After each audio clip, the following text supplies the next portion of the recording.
Noticentro 1, CMI. Buenas noches, bienvenidos a las noticias. Los siguientes son los tres hechos más importantes de hoy en Colombia. Caos en Bogotá por los fuertes enfrentamientos que se presentaron desde esta tarde en la Universidad Nacional. Varios paraderos de bus resultaron vandalizados en medio de estos enfrentamientos que se dieron por ambas entradas de la institución educativa, lo que provocó gran congestión vehicular tanto en la calle 26 como en la carrera 30. Los manifestantes protestaron en contra de la elección del nuevo rector de la institución. Vamos a hablar más de esta noticia en nuestra emisión nacional a las 9 de la noche. El presidente Gustavo Petro arremetió contra el expresidente Álvaro Uribe. Lo hizo desde la hacienda Simba, en Sucre, considerada cuna del paramilitarismo. En ese escenario acusó al exmandatario de acumular tierras en Córdoba y de no pagar impuestos. Ampliación de esta noticia en nuestra emisión nacional a las 9 de la noche. La Superintendencia de Salud investiga presuntas acciones irregulares entre EPS y gestores farmacéuticos. La investigación de este ente de control dice que dichas acciones pudieron llevar a la falta de disponibilidad de algunos medicamentos. Esa entidad evalúa sanciones para dos de las principales gestoras farmacéuticas. Vamos a hablar más de esta noticia en nuestra emisión nacional a las 9 de la noche. Las siguientes son las noticias más importantes del mundo hoy. Pánico en Kiev. La capital de Ucrania sufrió el peor bombardeo del último año. Biden recauda más dinero que Trump para su campaña. Juez advierte que iniciará proceso para confiscar bienes de Trump por no pagar multa impuesta en Nueva York. Histórica demanda de Estados Unidos a Apple por monopolio. Hombre que descuartizó a cirujano colombiano en Tailandia alega que fue en defensa personal. Rusia llevó a cabo el mayor ataque sobre Kiev después de 45 días de pausa. Las autoridades reportan que al menos 17 personas quedaron heridas y que hubo daños en varios edificios residenciales. 25.000 personas tuvieron que ocultarse en los refugios antibomba. Las alertas aéreas duraron casi 3 horas en Kiev. La ofensiva rusa tuvo como objetivo la capital de Ucrania durante las últimas horas, donde fuertes explosiones alertaron a sus habitantes. El ataque con misiles rusos dejó por lo menos 17 personas heridas y dañó edificios residenciales e instalaciones industriales. Además, se reportó que otras 4 personas resultaron heridas en la región circundante. Por su parte, el jefe de la administración militar de Kiev informó que es el primer gran ataque ruso en las últimas semanas, utilizando misiles balísticos y de crucero. La defensa aérea ucraniana dijo que derribó los 31 misiles rusos que tenían como objetivo la capital, pero algunos restos de los proyectiles impactaron las viviendas de los ucranianos. En Estados Unidos, el dinero de campaña del actual presidente Joe Biden aumenta mientras los honorarios de los abogados de Donald Trump se acumulan.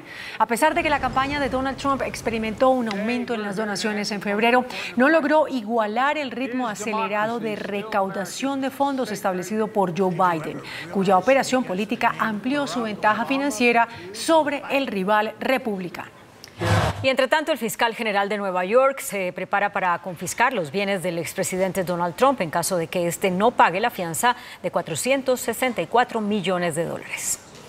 Se le agota el tiempo al magnate Donald Trump, quien tiene plazo hasta el 25 de marzo para presentar una garantía financiera que cubra la multa millonaria impuesta por un juez de Nueva York de $464 millones por el caso de fraude civil. Ante las repetidas ocasiones que los abogados han apelado para rebajar la fianza o extender el tiempo para pagarla y ha sido denegada, la oficina del fiscal general de Nueva York ha presentado sentencias en el condado de Westchester, el primer indicio de que el Estado se está preparando para intentar apoderarse de los bienes de Trump, entre ellos el campo de golf y su propiedad privada al norte de Manhattan. El magnate, por medio de su cuenta Truth Social, se pronunció agregando que solo buscan quitarle el dinero para no poder financiar la campaña electoral. El gobierno de Estados Unidos presentó una demanda contra Apple argumentando que el gigante tecnológico creó un monopolio en el mercado de los teléfonos inteligentes con el iPhone. El Departamento de Justicia de Estados Unidos y más de una docena de estados presentaron este jueves una demanda antimonopolio contra Apple, afirmando que la empresa tecnológica ha utilizado tácticas anticompetitivas como bloquear nuevas aplicaciones innovadoras y degradar la forma en la que aparecen los mensajes de Android en los iPhone para mantener un monopolio en el mercado de teléfonos inteligentes. If left unchallenged, Apple will only continue to strengthen its smartphone monopoly. But there's a law for that. The Justice Department will vigorously enforce antitrust law. Enforcing the law protects consumers from higher prices and fewer choices. That is the Justice Department's legal obligation. That is what the American people expect. That is what they deserve. La demanda se considera como la primera acción legal antimonopolio de la administración de Joe Biden e interpuesta por el Departamento de Justicia. La Cámara de Representantes de Estados Unidos aprobó la ley Verdad, con la que se pretende reimponer las sanciones contra el presidente de Venezuela. El Comité de Asuntos Exteriores de la Cámara de Representantes de Estados Unidos votó a favor de una resolución que vuelva a reimponer las sanciones en contra del gobierno venezolano. Tras la votación, la congresista republicana María Elvira Salazar aseguró que Estados Unidos no puede tratar amablemente a Maduro o a sus aliados tras los últimos acontecimientos en el país latinoamericano. Por su parte, el senador republicano Marco Rubio instó al Comité de Asuntos Exteriores del Senado a respaldar esta iniciativa, que ocurre un día después de la detención de dos colaboradores de la opositora María Corina Machado. Esta medida busca endurecer medidas contra Nicolás Maduro y reimponer las sanciones para fortalecer la democracia en el país suramericano. El siguiente paso es llevar la propuesta a la votación final en el Senado. El senador republicano de Florida, Marco Rubio, emerge como posible opción para vicepresidente en la campaña electoral del expresidente Donald Trump. Según fuentes cercanas a Trump, su campaña tiene varias opciones potenciales para ocupar el cargo y uno de ellos es Rubio, quien para el exmandatario es el más opcionado porque según él es hispano, joven, buen orador y con carisma natural. El director general de la Organización Mundial de la Salud dijo que la hambruna en Gaza solo se puede prevenir abriendo más cruces terrestres hacia esa franja. Ante la preocupación de la hambruna inminente en Gaza por la falta de ayuda humanitaria, el director de la OMS afirmó que la expansión de ayuda terrestre puede prevenir el hambre en la franja. Recent efforts to deliver food by air and sea are welcome. But only the expansion of land crossings will enable large-scale deliveries to prevent famine. Por lo que le solicitó al gobierno israelí abrir más cruces y acelerar la entrega de agua, alimentos, suministros médicos y otro tipo de ayuda humanitaria a Gaza, pidiendo también la liberación de todos los rehenes y un alto al fuego inmediato. Por primera vez, el gobierno de los Estados Unidos presentó ante la Organización de las Naciones Unidas una resolución para un alto al fuego inmediato en Gaza a cambio de la liberación de rehenes. Ante el asedio que vive Gaza tras 5 meses de guerra entre Israel y Hamás y cientos de rehenes que continúan en manos del grupo miliciano, el gobierno estadounidense presentó un proyecto de resolución al Consejo de Seguridad de la ONU para pedir un alto al fuego inmediato, ligado a la liberación de los rehenes en la franja. Así lo confirmó el secretario de Estado de Estados Unidos, Anthony Blinken, quien se encuentra en Egipto presionando para lograr otra tregua entre Israel y Hamás. The ceasefire that we're working on would be the best, most immediate way to enable us to surge humanitarian assistance, but it's not the only way. Regardless, we have to be doing that. We've seen some improvement over the last couple of weeks in getting humanitarian assistance to Palestinians, but it's not enough. And as I said, we need to really surge and sustain the assistance across land, across sea, and across air. La resolución enviará una señal fuerte, consideró el jefe de la diplomacia estadounidense, que hasta ahora había vetado las otras iniciativas para una tregua presentadas al Consejo de Seguridad. Daniel Sancho afirmó que saldrá absuelto en el juicio por el asesinato del colombiano Edwin Arrieta. Este 9 de abril iniciará la causa contra el chef español, quien afirma que lo van a absolver porque, dice él, demostrará que el ataque fue en defensa propia. El hijo del actor Rodolfo Sancho se enfrenta a una condena de pena de muerte en Tailandia. El hospital que trató a Kate Middleton investiga a varios empleados que intentaron acceder a su historia clínica, mientras que el equipo de la princesa de Gales afirmó que prepara su reaparición pública en una misa el próximo 31 de marzo. Al menos 3 miembros del personal de la London Clinic, el centro hospitalario donde Kate Middleton fue sometida en enero a una cirugía abdominal, intentaron acceder al historial médico de la princesa. Según los medios británicos, se trata de un fallo grave de seguridad que resulta increíblemente dañino para el hospital, dada su impecable reputación a la hora de tratar a los miembros de la familia real. Por otro lado, el arzobispo de Canterbury defendió a la princesa de Gales ante las teorías sobre su salud, afirmando que son chismes de pueblo y que este tipo de acciones no son correctas.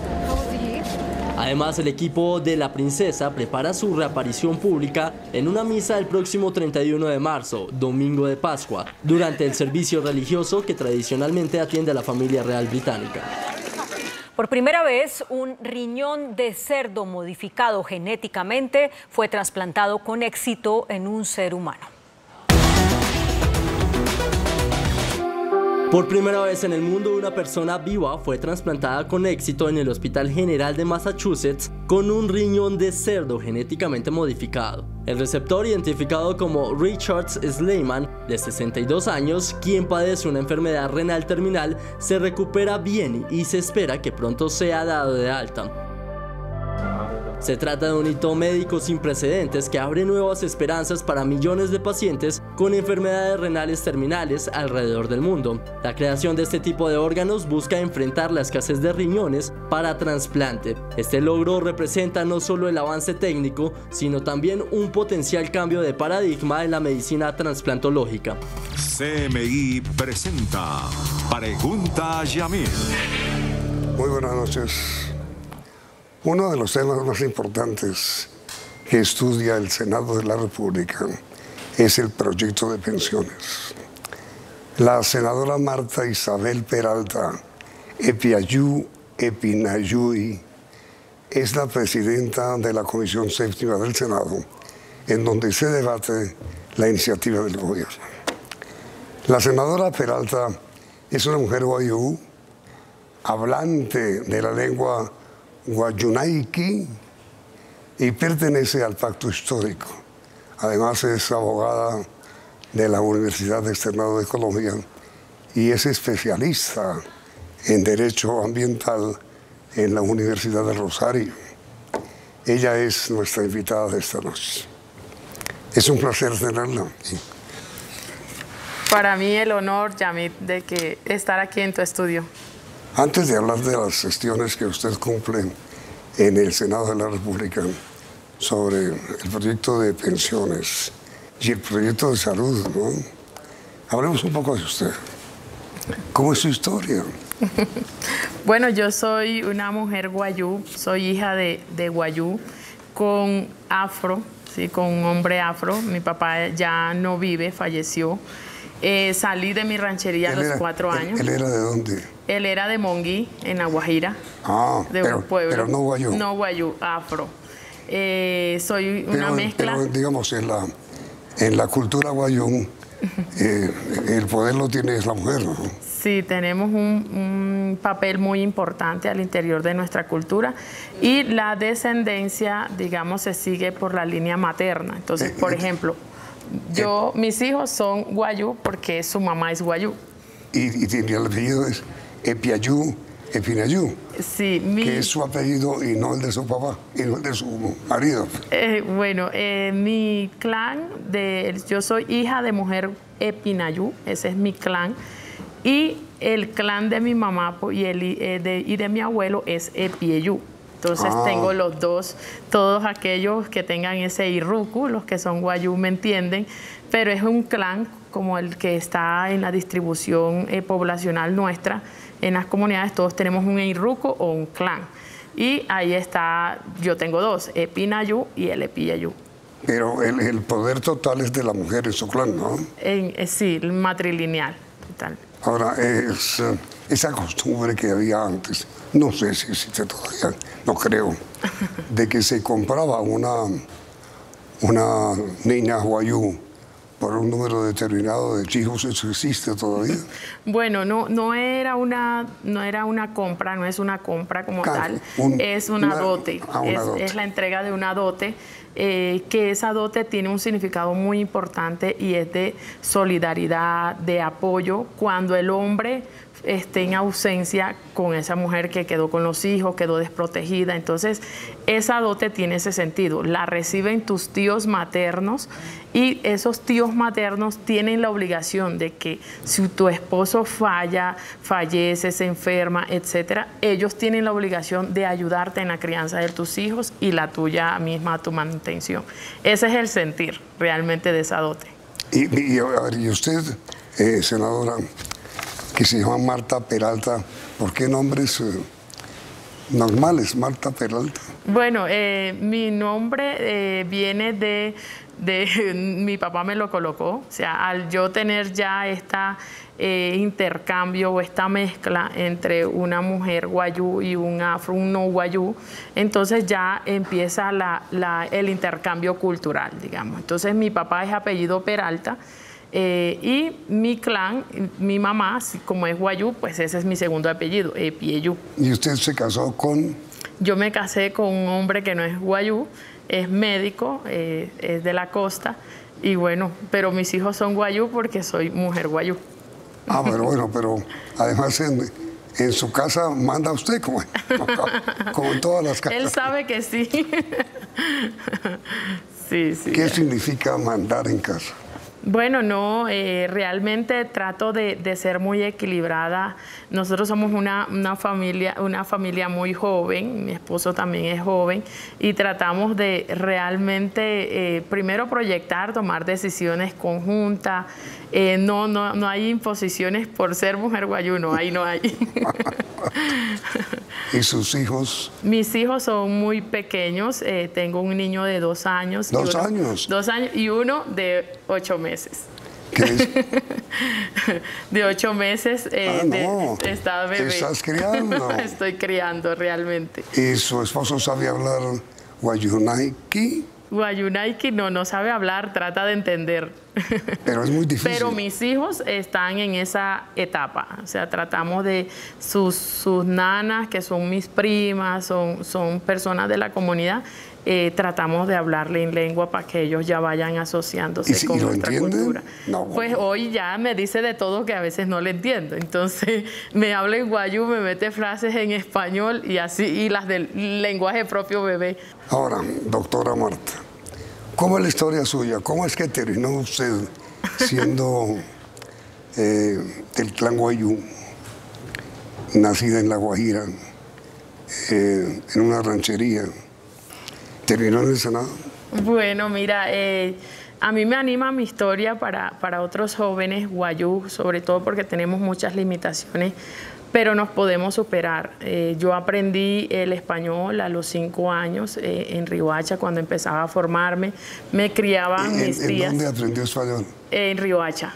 ¿Pero en dónde? En el colegio, con mis tías. ¿Enseñan español? Enseñan español. Entonces mis tías, mis primas me enseñaban. Mi mamá tuvo apoyo de mis tías en mi crianza porque era muy joven. ¿Cuántos años tenía ella cuando usted nació? Mi mamá tenía como 15 o 16 años aproximadamente. ¿Cuánto? 15 o 16 años. 15. Pero yo tengo hermano mayor. Cuando tuvo a mi hermano mayor, mi mamá tenía como 13, 14 años. 13 años. Sí. No puede ser. Entonces a mi mamá la ayudaron en nuestra crianza, no nos criamos. ¿Su padre cuántos años tenía cuando nació? En ese entonces mi papá con mi hermano mayor cuando nació mi hermano mayor tenía alrededor de 63 años. ¿63? Sí. Es decir, una diferencia de 50 años. Sí, total. Entre su si no lo hubiera amado tanto, pero fue un excelente padre y nos ayudó a nosotros para superarnos realmente. Pero digo, una diferencia de 50 años entre su padre y su madre. Sí, así es. Eso era muy normal en la Guajira, realmente. ¿Era o es? Era antes más normal, ahora ya no tanto, hay mucha libertad. Digamos, por ejemplo, cuando mi mamá se casó con mi papá fue mi papá fue seleccionado por ella, no fue una decisión libre. Bueno, como ocurre. Sí, fue un tema cultural para ella también fuerte. Entonces mi mamá la ayudaron en mi crianza a mis tías, no compartí como esa etapa con mamá, pero luego yo me vine a estudiar a Bogotá, me gané una beca en el externado, primero estudié psicología, luego me gané la beca para Derecho. Terminé siendo abogada en el externado. Gracias luego a la Organización Nacional Indígena de Colombia empecé a trabajar. ONIC, empecé a trabajar con ellos. Ellos realmente han sido mi apoyo fundamental en mi crecimiento profesional y político también. Conocí a Gustavo Petro. Luego me nombran a mí. ¿En dónde lo conoció y cómo? Lo conocí en el círculo a través de la ONIC. Lo conozco. Recuerdo que estábamos pasando una situación tan compleja y era cuando él fue alcalde de Bogotá. Y ahí conocí a Gustavo Petro por primera vez. Luego ya fue cuando salió de la alcaldía, ya nos veíamos en reuniones frecuentemente políticas. Luego ya para esta apuesta él me hace la invitación directa de que haga parte de su lista al Senado por el Pacto Histórico. Y su esposo, para contraer el matrimonio católico, ¿o no? No, hicimos un matrimonio guayú. ¿Eso cómo es? Bueno, mi esposo fue con su familia a donde mis tíos, a dialogar, a pedirle mi mano, como se dice. Sí. Entonces ellos fueron allá hablar con él, con sus tíos. Mis tíos lo recibieron, mis hermanos, mi mamá. Él estaba nervioso. Mi mamá era la que le daba como un poco de tranquilidad. ¿Y él pagó dote? Entregó la dote. No, todavía no ha entregado dote. ¿Y qué ofreció? No, ofreció realmente la unión familiar. No, se fue en pura parla. ¿Todavía está debiendo la dote? No, todavía está debiendo la dote. No, realmente fue un matrimonio cultural, guayú, que hicimos. Luego ya también lo hicimos ante notario, pero ya fue la ceremonia posterior. Matrimonio civil. Civil, sí. Pero católico no tiene. Católico no tenemos. Ni sus hijos. Ni mis hijos, pero mi esposo sí es muy católico. Teníamos... posterior. Como para equilibrar. Sí, sí. Este sombrero que tiene y esta manta son auténticas guayú. Son guayús. Este sombrero lo hacen más que todos los hombres del pueblo guayú. Y esta manta sí hecha por artesanas de mi cultura. Esto, por ejemplo, la que cose es una, la que teje este canaz es otra. Aquí están plasmados los pensamientos de esa mujer guayú, de esa artesana. Y por supuesto, allá a mí me acogen muchas artesanas en el departamento que me ayudan: Blanca Fernández, Carmen Guarán, Blanca Manrique. Son muchas, y que a veces muchas me dicen: aquí hay una manta para que me la luzca, no, para que en el Congreso te vean con esa manta. Y para mí, más allá de un vestido, es identidad, significa inclusión para mí en el Congreso de la República. Significa que también Colombia sepa que nosotros somos un país diverso y que pensamos distinto, vestimos distinto, pero que ahí estamos trabajando por los colombianos. Y a ver, doctora Peralta, además de ser usted muy bella y de ser tan auténtica, de ser tan honesta y tan fiel a su cultura y a su raza, tan devota por su ascendencia, ¿cuáles son las condiciones o los pensamientos de los que usted me hablaba un minuto sobre la mujer guayú? Bueno, la mujer guayú realmente es ese equilibrio, es la que evita los conflictos, es la que ejerce incluso el liderazgo en la medicina tradicional y espiritual. Es la mujer que aconseja en silencio. Pero es un matriarcado.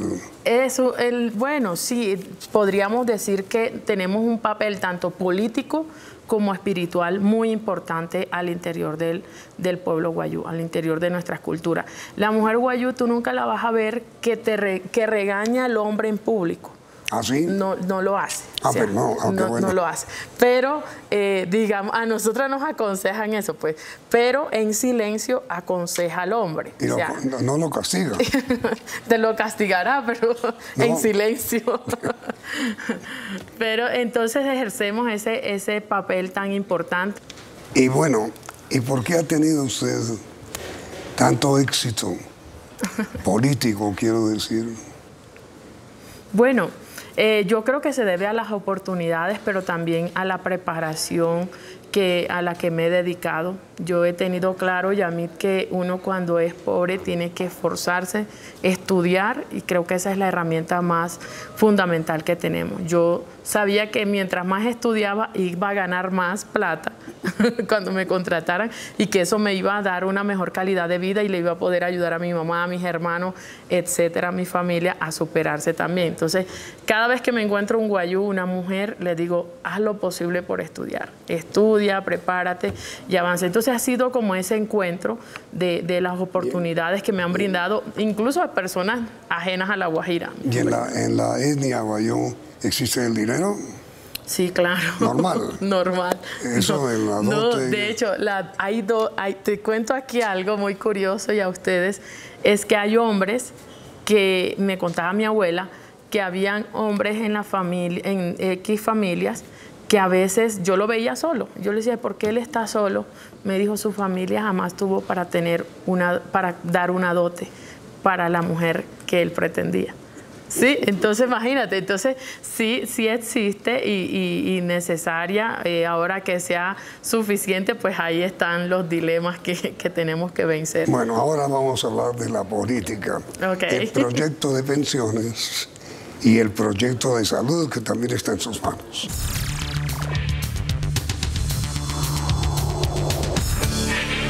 Una ponencia mayoritaria firmada por 9 senadores es negativa al proyecto de reforma a la salud. ¿Qué va a pasar ahí, siendo usted, como lo es, presidenta de la Comisión Séptima del Senado? Bueno, como presidenta a mí me toca brindar todas las garantías para que el debate se desarrolle con total transparencia, públicamente, con sensatez, con tranquilidad, ¿sí? Yo sé que los miembros de la Comisión Séptima tienen todas estas características y vamos a poder desarrollar el debate de manera tranquila. El viernes se vence los términos para presentación de ponencia. ¿El viernes mañana? Mañana. Se vencen los términos para presentación de ponencia. Entonces, yo debía esperar que se venzan los términos para convocar a sesión y arranque el debate. Entonces, como somos distintos ponentes, los ponentes pueden decir, yo me acojo a la del gobierno, que lo hicimos nosotros. Otros 8 dijeron, Otros 9, ¿no fue? 8. Esos 8 dijeron, nosotros vamos por la negativa, que es de archivo. Esa es mayoritaria. Esa es mayoritaria porque somos 14 y la mayoría son 8. Entonces, y hay un ponente que dice, yo voy a presentar una alterna. Entonces, ellos tienen, según los términos y la ley quinta, pueden pedir prórrogas para la presentación de su ponencia. Y ese término se vence el día de mañana, viernes. En consecuencia, mañana, ¿qué debería pasar?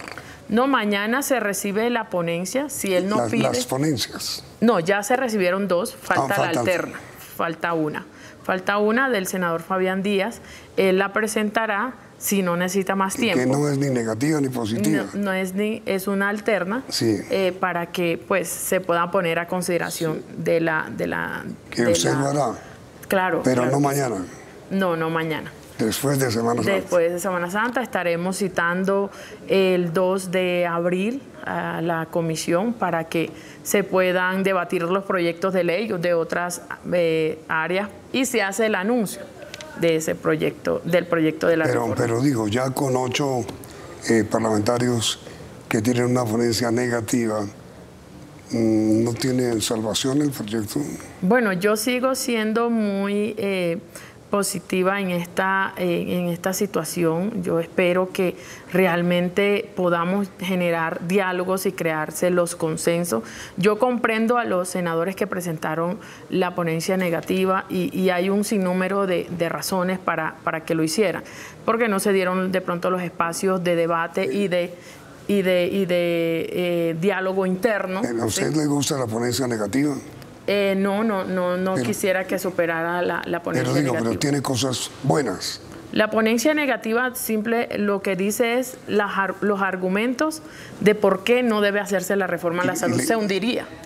¿Y usted no es partidaria de que eso ocurra? No puedo ser partidaria. Además, porque usted es del pacto histórico. Y porque además de eso, yo estoy visitando las regiones y me doy cuenta que el sistema de salud tiene una crisis profunda, que todos los días sufrimos con las remisiones, que toca pedir autorización a las EPS y las niegan, con la entrega de los medicamentos, que no te dan una cita médica con un especialista, que muchos han muerto esperando esa cita con el especialista, que tienes que tú tener palanca para que puedan atenderte bien en una clínica y lo hagan rápido.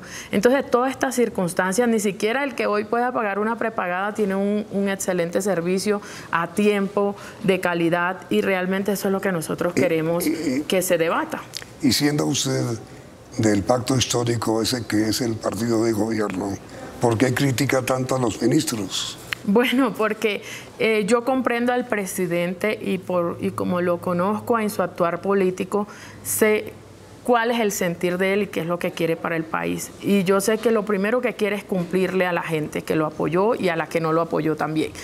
Pero veo que hay a veces una descoordinación de los ministros en el trabajo que se debe hacer, tanto técnico como político. Entonces, por ejemplo, a mí me alegra que estén yendo a las regiones, pero fue una crítica que hicimos, que nosotros no queremos ministros de escritorio, nosotros queremos que vayan a las regiones, se den cuenta de las realidades y lleven soluciones. Lo que no están haciendo. Lo que no están haciendo. Entonces, ahora, no es solamente, por ejemplo, hacer ese trabajo, sino también aquí ayudar al presidente en la labor de motivar, de convencer, de dialogar, de ser cercanos con el legislativo, ¿sí? Porque queramos o no, representamos algunos las voces del pueblo colombiano y hay necesidades y hay circunstancias que hay que entrar a manejar de la mano de las instituciones. Pero digo, así como estaba en serio peligro el proyecto de reforma a la salud, ¿también está en riesgo el proyecto de reforma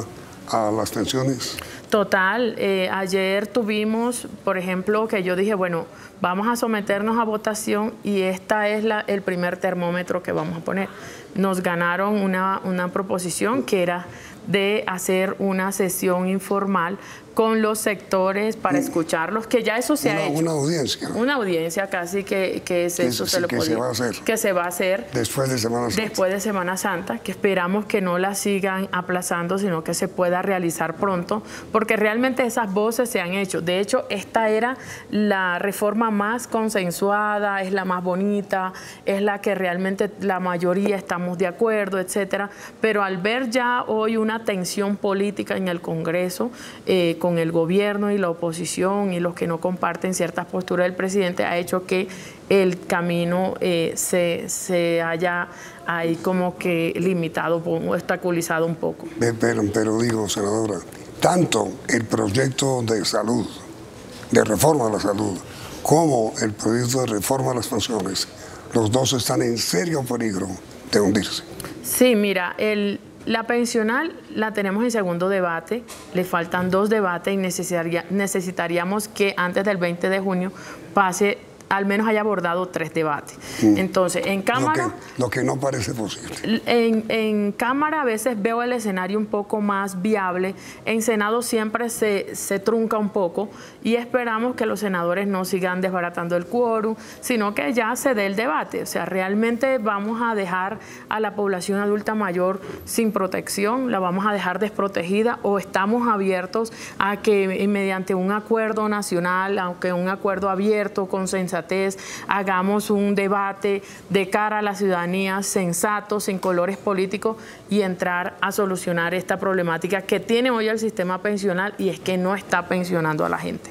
Hoy solo tenemos 1.600.000 pensionados, de los que realmente deberían estar pensionados, que son 7 millones de adultos mayores. Incluyendo los adultos mayores que no tienen hoy pensión. Que no tienen hoy pensión. Entonces, realmente aquí esta reforma no solamente busca generar o crear una reforma pensional, sino un sistema integral de protección a la vejez. Pero el asunto ahí, senadora, es que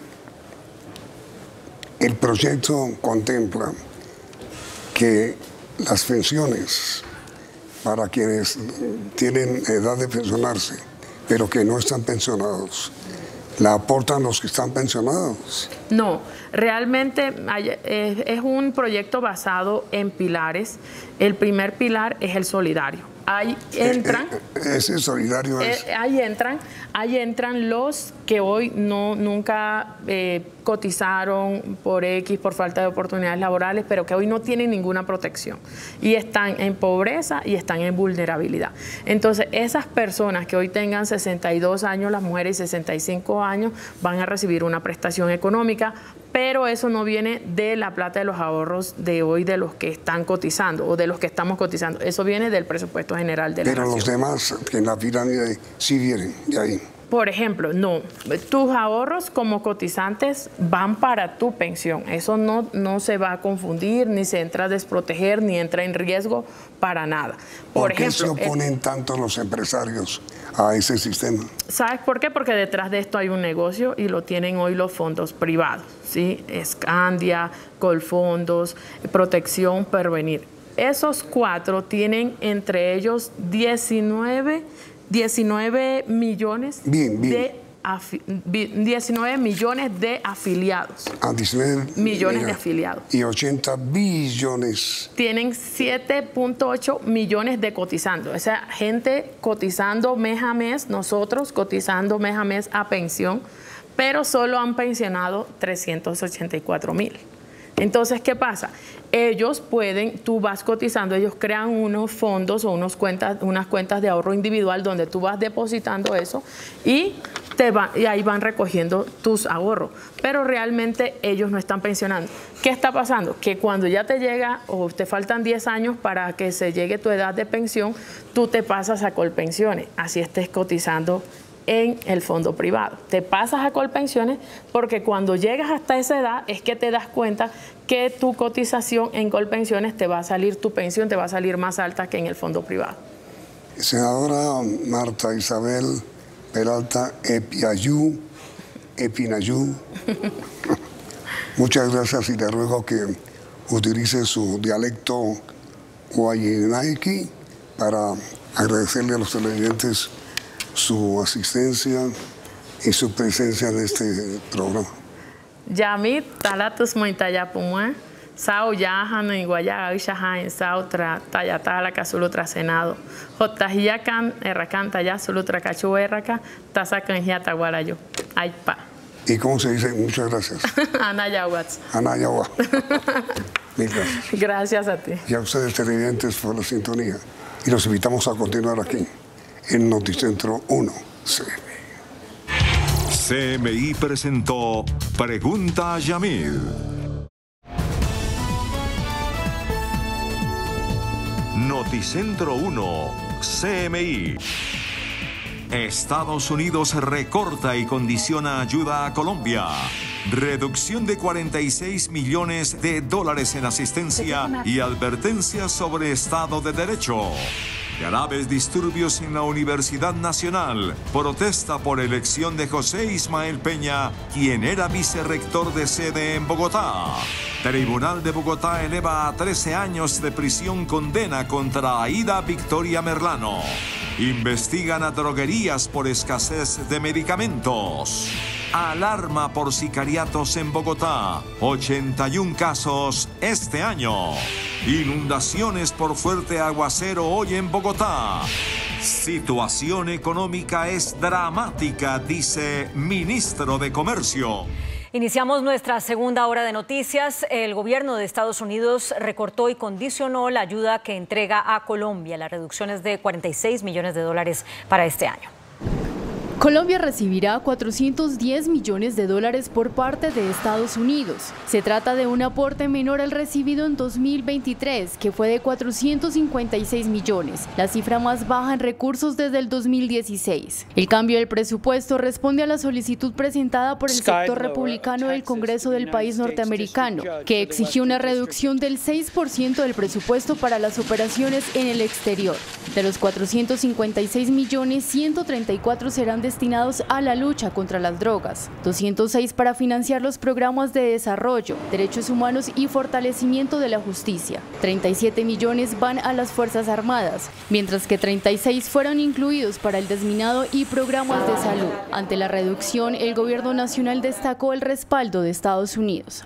Yo creo que es un respaldo de parte de la administración y del Congreso de los Estados Unidos a las políticas que adelanta el presidente Petro con las indicaciones y orientaciones del canciller encargado Luis Gilberto Murillo. Además del dinero, por primera vez el Congreso estadounidense solicita al gobierno colombiano informes para monitorear y controlar el crimen del tapón del Darién. Además, un reporte en el que se establezca si las políticas del actual gobierno de Gustavo Petro se alinean con los intereses nacionales de los Estados Unidos, en particular su compromiso con el Estado de Derecho y la lucha contra los narcóticos. Desde San Antonio del Palmito, en Sucre, el presidente Gustavo Petro denunció que el expresidente Álvaro Uribe es uno de los grandes propietarios de tierras y que no está pagando el impuesto predial. El presidente Gustavo Petro arremetió contra el expresidente Álvaro Uribe. Lo hizo desde la hacienda Simba, en Sucre, cuna del paramilitarismo. El expresidente Uribe es uno de los grandes propietarios de tierras en la región. Y no nos está pagando el impuesto predial por esas tierras. Y fue más allá. Rechazó la propuesta de Uribe en el sentido de recoger 1 millón de pesos por antioqueño para terminar las vías en el departamento. Hombre, ¿cómo le va a pagar un antioqueño pobre 1 millón de pesos al que se enriqueció en 3.000 millones de pesos simplemente porque el Estado Nacional, gobernado por ellos mismos, invirtieron en obras públicas de carreteras de doble calzada y túneles al lado de la finca? Son ellos los que tienen que pagar la valorización. Pero no solo habló de valorización en Antioquia, también anunció que cobrará esta contribución en Cartagena por la obra del Canal del Dique. Les cobramos la valorización a los señores dueños de apartamento en Boca Grande, a los empresarios del puerto. Eso no puede pasar, no son regalos de los pobres a los ricos. De otro lado, se refirió a la advertencia de la Procuraduría a su ministro de Salud por llevar médicos a las zonas más pobres del país. La Procuradora dice que quitemos la resolución porque violamos la Constitución. Oiga, ¿cuándo? Nos están cercando, le dicen, ojo, o sea que me lo va a suspender. Y el Congreso tampoco se salvó. Entonces, mientras mamando gallo con las reformas sociales del pueblo, hombre, ¿qué tienen en la cabeza los senadores uribistas? Me pregunto yo, que le quitan a 3 millones de viejos y viejas en toda Colombia la posibilidad de tener un bono pensional solo para que 2 banqueros se queden con la plata de los cotizantes. El jefe de Estado entregó estas declaraciones durante el gobierno con el pueblo que se adelanta en el Caribe. Hoy visitó Sucre y mañana anunciará alivios en la tarifa de energía desde Cartagena. Hubo fuertes enfrentamientos en inmediaciones de la Universidad Nacional de Bogotá. Personas encapuchadas bloquearon el tránsito por la carrera 30 y la calle 26 y vandalizaron varias estaciones de Transmilenio. Desde las 4 de la tarde, un inmenso grupo de al menos 600 estudiantes bloqueó la calle 26 en ambos sentidos en rechazo a la elección del nuevo rector de la institución. A pesar de que la manifestación era pacífica, personas encapuchadas de forma violenta detuvieron algunos buses del SITP que iban circulando por la 26. Abrieron sus puertas y robaron los extintores. Con ellos amenazaban a los vehículos que querían pasar sobre la calzada para que se devolvieran. Posteriormente rompieron con piedras y palos los paraderos de buses zonales, lo que provocó que la policía interviniera. Situación que enfureció aún más a los encapuchados, que con cócteles molotov y sin importar la presencia de cientos de ciudadanos, la emprendieron contra los miembros de la fuerza pública.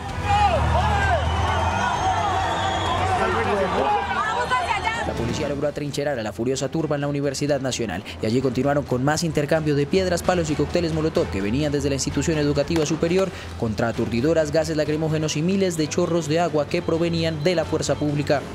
Después, los manifestantes salieron por la entrada de la NQS bloqueando completamente el tráfico de ese corredor vial. Allí también hubo intervención de la fuerza pública que obligó a los encapuchados a refugiarse en la universidad, donde también hubo intercambio de proyectiles. Por otra parte, en la Universidad Distrital, a eso de las 2 de la tarde, también se reportaron enfrentamientos entre encapuchados y la policía, que obligaron al cierre total de la avenida Circunvalar durante varias horas. En esa institución, los manifestantes solicitan arreglos a la infraestructura. El biólogo e ingeniero de sistemas José Ismael Peña es el nuevo rector de la Universidad Nacional elegido por el Consejo Superior Universitario del Alma Mater.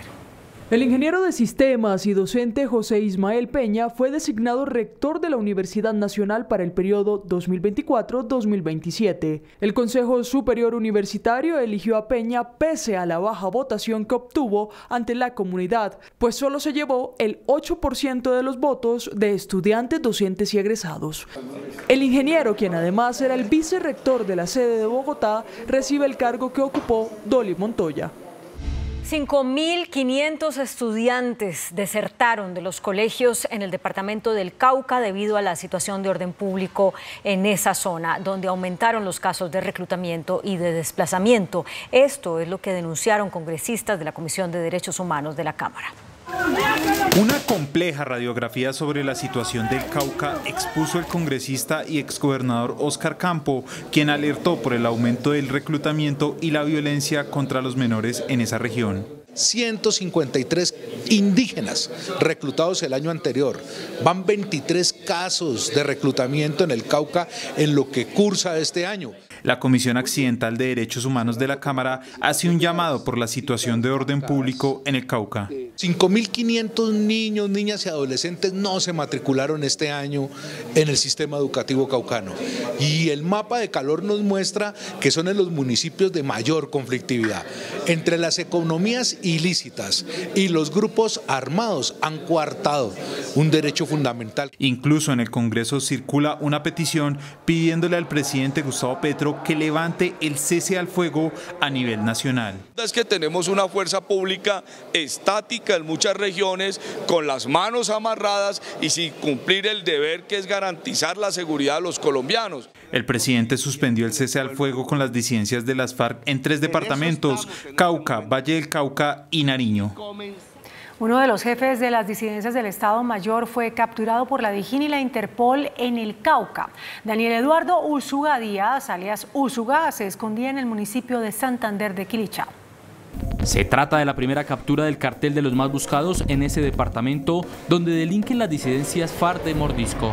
Alias Úsuga, quien es integrante de la estructura delincuencial Jaime Martínez del grupo armado organizado residual del Estado Mayor Central de las FARC. Para el coronel Edwin Urrego, director de la DIJÍN, es una de las capturas más importantes luego de romperse el cese al fuego con las disidencias, pues alias Úsuga también sería responsable del asesinato de líderes y firmantes de paz. Seguiremos trabajando por la seguridad y la convivencia de todos los colombianos, atacando de frente las estructuras dedicadas a generar desorden público y afectar la convivencia. Este es el cartel de los cabecillas más buscados en Cauca. En un fallo de segunda instancia, un magistrado del Tribunal de Bogotá ordenó la captura y aumentó a 13 años y 10 meses de prisión la condena contra la influencer Aida Victoria Merlano, hija de la excongresista Aida Merlano. Por su participación y conocimiento de la fuga de su madre, registrada el 1 de octubre de 2019, en medio de una cita odontológica en el norte de Bogotá, el Tribunal Superior de Bogotá dejó en firme la condena en contra de la influencer Aida Victoria Merlano, hija de la excongresista Aida Merlano. De 166 meses de prisión y accesoria inhabilitación de derechos y funciones públicas. El magistrado Fabio David Bernal explicó que existen varias pruebas documentales y testimoniales que permiten inferir la plena participación de la creadora de contenido en este plan de fuga. Uso de menores de edad para la comisión de delitos y cómplice del delito de fuga de presos. Esta fue la única reacción de Aida Merlano en la audiencia. Ninguna manifestación, señor juez, solo lo que manifestó mi abogado. Bueno, gracias. El abogado de Adida Victoria Merlano, Miguel Ángel del Río, aseguró que desde ya presentará un recurso extraordinario de casación ante la Corte Suprema de Justicia, por lo que Merlano no sería capturada aún. Se interpondrá demanda de casación en contra de la misma dentro del término legal, avisándole a su despacho dentro de los 5 días hábiles siguientes. Muchas gracias. Para la Sala Penal, la presencia de Victoria Merlano en la tarde de ese 1 de octubre en el consultorio odontológico fue clave para el plan de fuga de su madre, pues ella fue quien llevó y entregó a su madre el maletín que contenía ropa de cambio, la cuerda de donde saltó y unos guantes. La Sala de Primera Instancia de la Corte Suprema de Justicia condenó a 21 años y 8 meses de prisión al exgobernador del Cesar, Luis Alberto Monsalvo Géneco.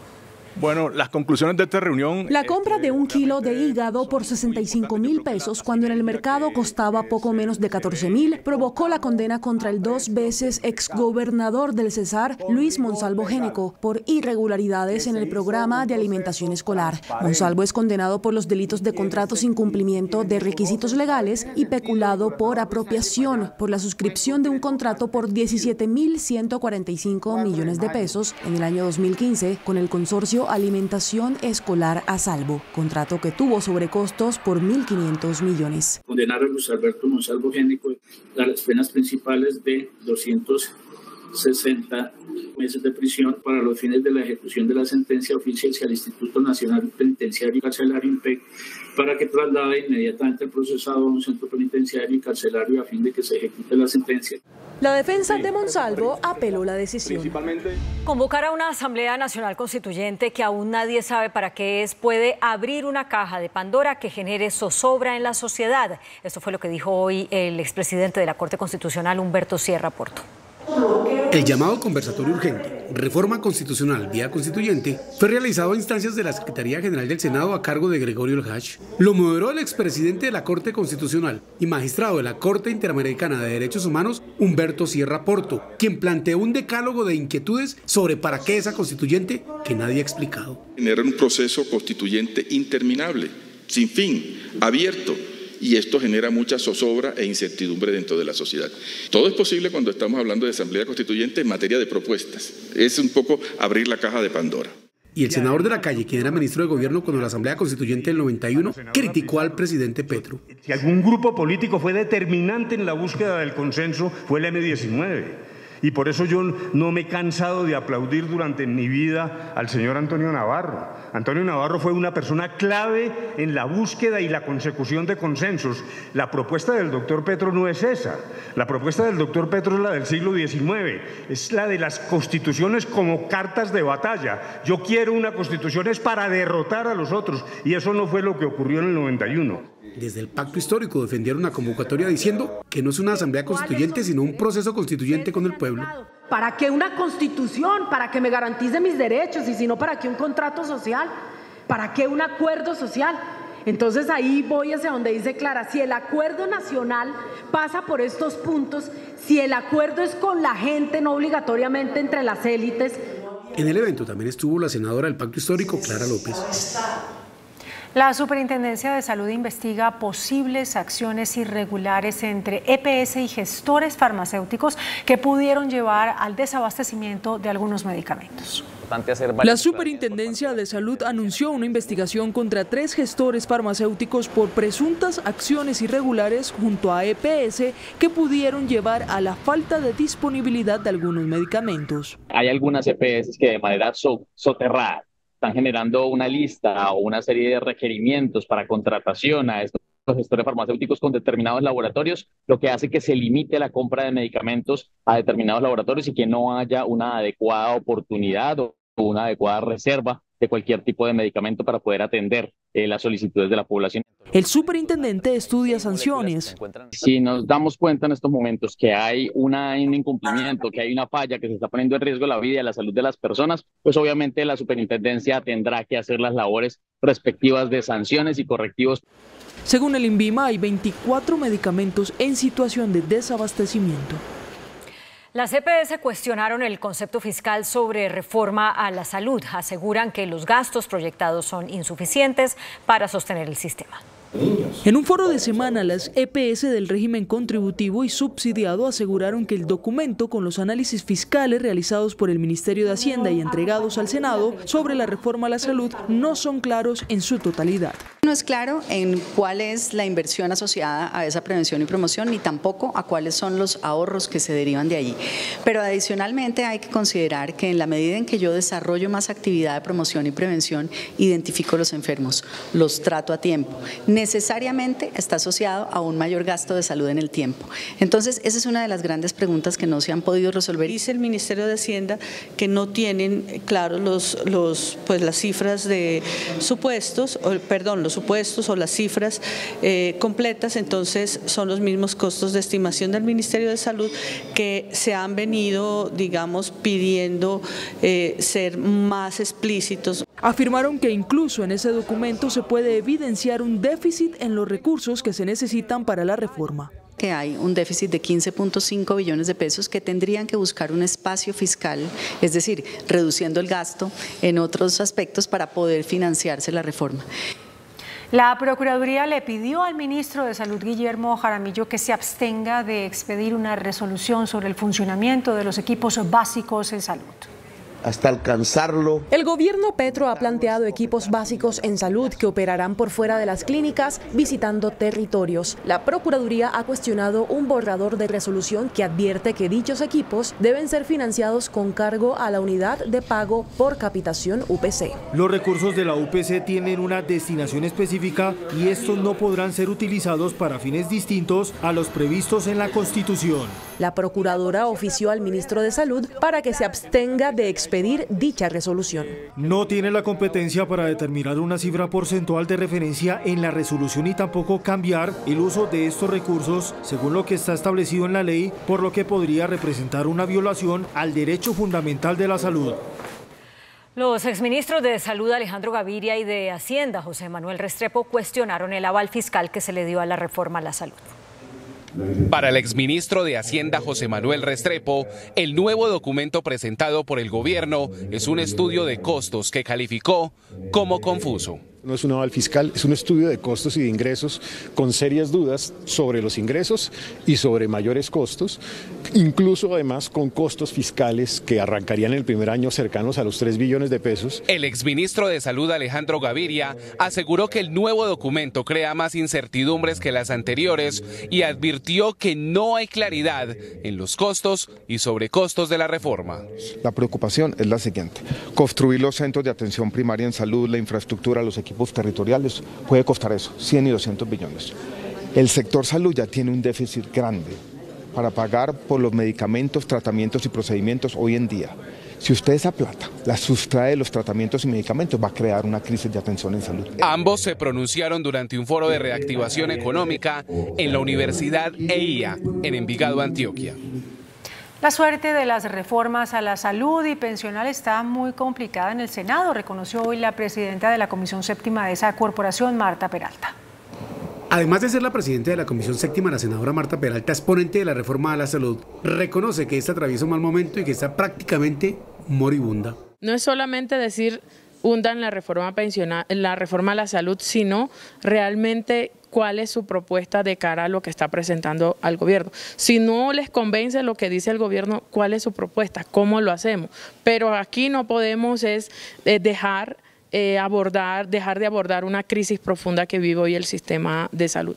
Y en relación con la reforma pensional, pide que los ministros se comprometan más y que ayuden a buscar consensos. A los que no están con nosotros hay que buscarlos, hay que seducirlos, hay que motivarlos, hay que dialogar con ellos, realizar los acercamientos necesarios, porque a veces algunos no tienen claro el proyecto de ley. El debate sobre reforma a la salud en la Comisión Séptima será convocado el martes 2 de abril. Una requisa en el aeropuerto de Barranquilla que le hizo la policía a la hija del presidente del Partido Conservador, Efraín Cepeda, provocó esta noche un enfrentamiento entre el dirigente político y el presidente Gustavo Petro. Al reclamo que hizo el senador Efraín Cepeda sobre una requisa a su hija, le respondió el presidente Petro desde el departamento de Sucre. Vamos a revisar su maleta, señorita. Se puso brava porque es la hija del senador. Y entonces dijo, ¿usted no sabe que yo soy hija de un senador? Y entonces le dio rabia, fue al piloto del avión y dijo, no señora, aquí se requisa a cualquiera al azar, es un protocolo, sea hija de lo que sea. Y entonces puso más brava y el piloto dijo que cerraba el avión. Y por medio de su cuenta de X, el senador Cepeda le reclamó al presidente: no es la primera vez que a usted le dan información inexacta sobre algo, como ayer cuando dijo que nuestro partido estaba apoyando su reforma pensional, y eso es falso. Le cuento que sí hubo abuso de autoridad afectando a una mujer que es mi hija, y el camino no es menospreciar u ocultar el hecho, sino investigarlo, no prejuzgando ni caricaturizando. En Bogotá ha habido 99 casos de sicariato en lo que va del año. El alcalde Carlos Fernando Galán estudia medidas para contrarrestar este delito. La captura de alias Moco, el sicario que asesinó semanas atrás a un comerciante en una carnicería en la localidad de Kennedy y grabó cuando le disparó para intimidar al resto de trabajadores de la zona que estaban siendo extorsionados bajo órdenes de alias Satanás, es un golpe contundente a la estructura criminal que atormenta bajo extorsiones y sicariatos varias partes de la ciudad.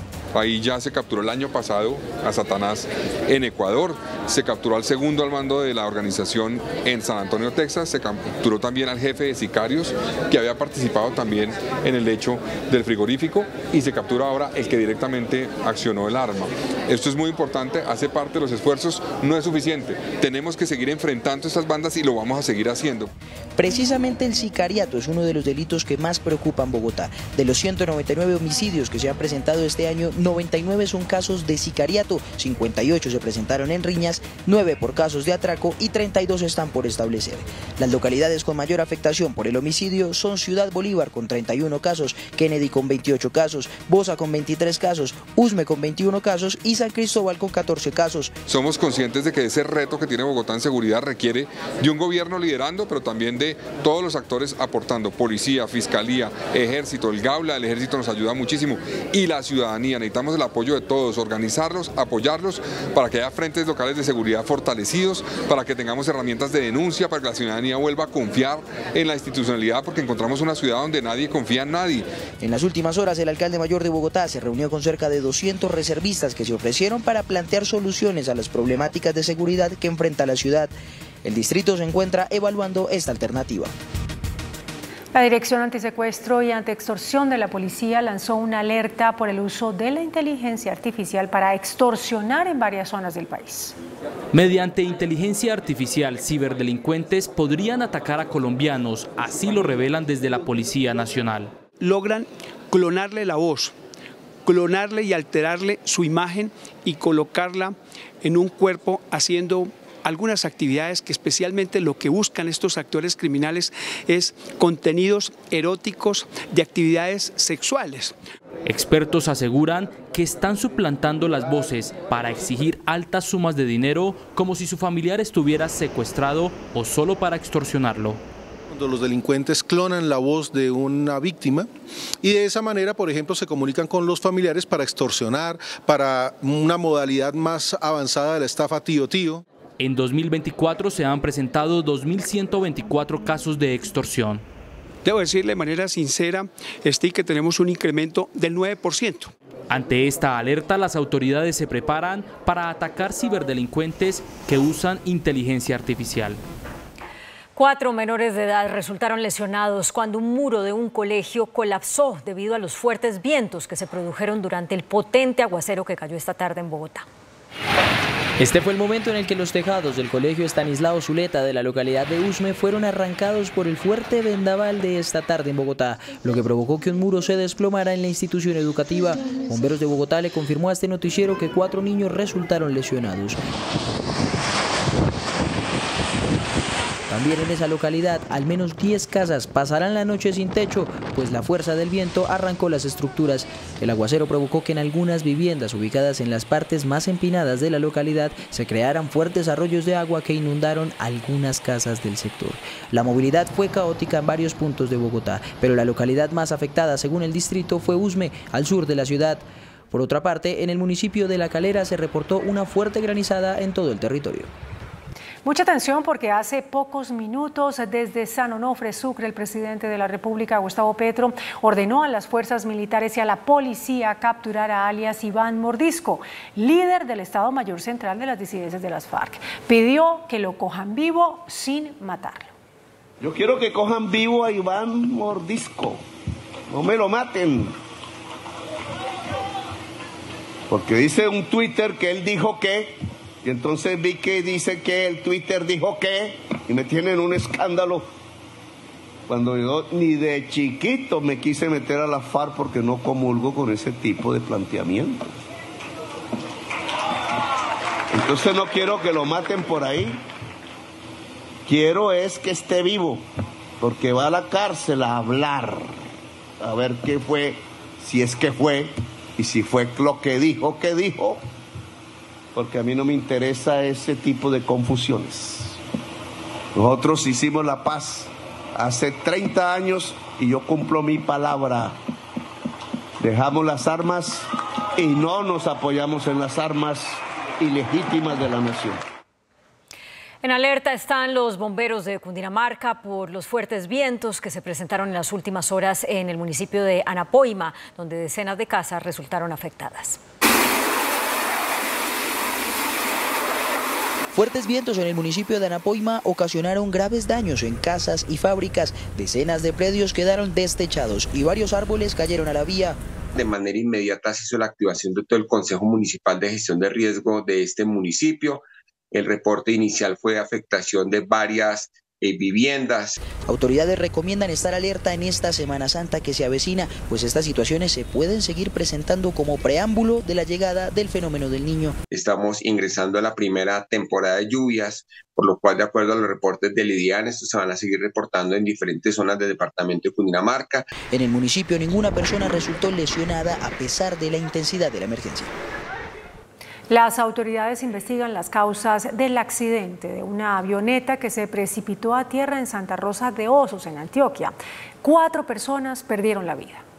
A las 6:11 de la mañana despegó desde Montería la aeronave tipo ambulancia con matrícula HK4684 con 4 pasajeros a bordo. El recorrido muestra cómo la aeronave atravesó, según el itinerario, Tierra Alta, el nudo de Paramillo y se estrelló en la vereda El Roble, sector Los Lácteos, en el municipio de Santa Rosa de Osos, Antioquia. Confirman el accidente con una explosión y la pérdida de 4 vidas humanas de los tripulantes y de los ocupantes de esta aeronave tipo bimotor. El alto oficial confirmó que inmediatamente se conoció el accidente aéreo, un equipo de policía judicial llegó a la zona de la explosión. Bueno, en ese momento llegó la Policía Nacional, unidades del distrito Yarumal, está también los grupos de atención de desastres y de emergencias del municipio, bomberos, y criminalística de la Policía Nacional se está desplazando en este momento también hacia el lugar del accidente. A través de su cuenta en X, la Aerocivil confirmó que en la aeronave se transportaban piloto, copiloto, un médico y una enfermera. En la zona permanece un equipo de la Dirección Técnica de Investigación de Accidentes, la Fuerza Aérea Colombiana y los organismos de socorro. La Procuraduría General anunció que verificará la situación de 12.000 migrantes que habitan desde el 2013 en la antigua pista del aeropuerto de Maicao, en La Guajira. Según la Procuraduría, actualmente hay una crisis humanitaria en la que se considera como el más grande asentamiento de migrantes irregulares en Colombia. La visita será mañana a partir de las 9 de la mañana. Un informe de la Comisión de Regulación de Energía revela que los embalses utilizados para la generación de energía no están en zona de riesgo. En el reporte de la Comisión de Regulación de Energía y Gas, la situación de los embalses no es crítica y aún se mantienen por encima del mínimo regulatorio de la entidad y de XM, operador del mercado energético. Para este jueves, el nivel de dichos embalses se ubicaron en 34,83%, por encima de la senda de referencia definida por la CREC para esta fecha, que es del 29,16%. De esta manera, el embalse real está por encima en 5,87%, lo que permite asegurar el cubrimiento de la demanda de energía en todo el país, descartando racionamientos y mucho menos apagones. Igual se mantendrá un monitoreo permanente sobre el sistema. El Canal 1 acompañó el foro Sociedad Civil, Gobierno, Empresa, una alianza que busca soluciones para impulsar la reactivación económica en Colombia. Como una apuesta a los nuevos desafíos y la reactivación económica, el Canal 1 se vinculó con su fuerza informativa y audiovisual al Foro Sociedad Civil, Gobierno, Empresa, una alianza con funcionarios del gobierno, líderes empresariales, exministros académicos y emprendedores. Y sobre todo que compartimos esta visión conciliatoria, esta visión de trabajar juntos, de trabajar en sensatez y no desde los extremos. El presidente Ramiro Avendaño habló de los nuevos desafíos que hoy promueve el Canal 1. Hemos lanzado el Uno Libre como tú, y es que propendemos por la sensatez, el progreso sostenible, la libertad y la inclusión territorial. Nuestros contenidos a partir de ahora van a estar íntimamente marcados por esa declaración. Las declaraciones fueron entregadas en Antioquia durante un encuentro con empresarios. Disminuyó la perforación de pozos petroleros, llegó a mínimos no registrados desde junio de 2017. El informe del sector petrolero en febrero del presente año mantuvo su tendencia a la baja. La actividad de los taladeros pasó de 142 a 108 equipos, lo que significó una reducción del 24%. Solo en perforación se presentó una reducción de 51 a 32 pozos, una caída del 37,2%. La industria pide mensajes de certidumbre, agilidad en las licencias ambientales y solución con las comunidades. Se necesita tener, yo diría, 3 elementos claves, que son unas condiciones jurídicas estables, la apertura de nuevos contratos de exploración y producción y por supuesto unas condiciones de seguridad y de manejo de las comunidades. Las cifras negativas del sector ya afectan el empleo. En el último año se han perdido 17.225 puestos de trabajo, al menos 2.650 son directos. Viene impactando fuertemente todo el tema de empleo, de toda la cadena de valor. De las medidas del gobierno se garantizará aumento de la producción, que hoy se estabilizó en 770.000 barriles por día. El ministro de Comercio, Germán Umaña, confía en una reducción de tasas de interés para la reactivación de la economía. El jefe de la cartera de Comercio Exterior sostuvo que se esperan mejores condiciones de la economía colombiana para el segundo semestre del año. Sostiene que las menores tasas aumentarán la demanda de crédito de las empresas para sus planes de inversión. El presidente Gustavo Petro ordenó retrasar las inversiones en vías de cuarta generación para trasladar esos recursos a la construcción de universidades y de plantas de purificación de agua. Y le dejo eso. Por instrucción del presidente cambiarán las prioridades. Los recursos que iban destinados a financiar autopistas en el país serán invertidos en educación y agua potable. Esto es pelear con el poder económico de Colombia. Se retrasan las vigencias futuras de las 4G y los túneles de carreteras y se pone por delante la construcción de universidades, petares y agua potable. Hace unos meses, el Ministerio de Hacienda estuvo preparando un proyecto de ley que buscaba otorgarle facultades especiales al presidente para hacer ajustes en la entrega de las vigencias futuras para proyectos de infraestructura. La directora de ingresos de la DIAN, Cecilia Rico, anunció cacería a morosos de la entidad que le adeudan 4,9 billones de pesos. Desde Bucaramanga, la directora de ingresos de la DIAN, Cecilia Rico, denunció que más de 109.000 retenedores de la fuente le deben a la entidad cerca de 4,9 billones de pesos. Varios de estos casos inician proceso coactivo. Implica una acción penal que la DIAN inicia con una denuncia ante la Fiscalía General de la Nación, exponiéndose a penas privativas de la libertad que fluctúan entre 4 y 9 años y una multa equivalente al doble del valor no consignado. La mayoría de estas deudas se concentran en la ciudad de Bogotá y en el sector de minería. La invitación es a que se pongan al día, incluidos 218 grandes contribuyentes que deben iniciar el proceso de compensación de los saldos a favor que tengan. Se hace un llamado a los contribuyentes para que se pongan al día con la DIAN. Hoy fueron revelados los resultados del censo arrocero. Se reveló un incremento en la siembra del grano. La producción de arroz aumentó 7.3% en 2023, según el más reciente censo nacional realizado por el DANE. El número de hectáreas con este grano llegó a las 589.000, con un aumento del 3.3%. Sin embargo, el número de productores de arroz se redujo 20.6% frente a 2016, cuando se realizó el anterior censo. También la cantidad de municipios productores de arroz mecanizado disminuyó un 7.1%. Hoy se llevó a cabo en Envigado la primera asamblea ordinaria del Grupo Éxito desde que el Grupo Callejas se convirtió en el accionista mayoritario. En el encuentro se renovó la junta directiva. Como miembros patrimoniales de la nueva junta directiva del Grupo Éxito fueron elegidos Francisco Javier Calleja, Juan Carlos Calleja, David Alberto Caen y Alberto José Corpeño. Los miembros independientes lo integran Miguel Fernando Dueñas, Francisco José Fernán y Óscar Zamur. Durante la asamblea se aprobó la disminución de 65.523 millones de pesos entre los 42.000 accionistas para dividendos y utilidades, y desde Medellín fue anunciada la entrada en operación de 2 nuevos almacenes. La Superintendencia de Industria le impuso una millonaria multa a Avianca por infringir reglas de libre competencia en la venta de paquetes turísticos. La superintendente Cielo Rusinque sancionó con más de 4.000 millones de pesos a la aerolínea por privilegiar a una agencia de viajes integrada a esa compañía con precios de tiquetes más bajos. El índice de capitalización de la bolsa, que mide el comportamiento de las 25 principales acciones, cerró al alza. El índice selectivo MSCI Colcap de la Bolsa de Valores de Colombia subió 0,98% a 1.321 puntos. La acción del Grupo Bolívar fue la que más subió, con una valorización de 6,66% a 60.500 pesos. La acción de Enca fue la que más bajó, con una pérdida de 4,19% a 16 pesos. La acción más negociada de la jornada fue la de Preferencial Bancolombia, al movilizar más de 23.000 millones de pesos, con una variación positiva de 0,25% a 32.700 pesos. Y el dólar cerró al alza. Indicadores económicos en Noticentro 1 CMI. La tasa representativa del mercado que regirá para mañana viernes será de 3.888 pesos con 2 centavos. Los profesionales de cambio compran la divisa en promedio entre 1.800 pesos y la venden entre 1.850 pesos. Un euro cuesta 4.225 pesos con 70 centavos.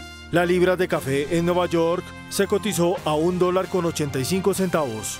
El azúcar se transó en 22,5 centavos de dólar la libra. El barril de petróleo WTI se cotizó en $80.89. La referencia Brent para Colombia se cotizó en $85.60. Una acción de Ecopetrol cuesta 2.125 pesos. Hasta aquí Noticentro 1 CMI.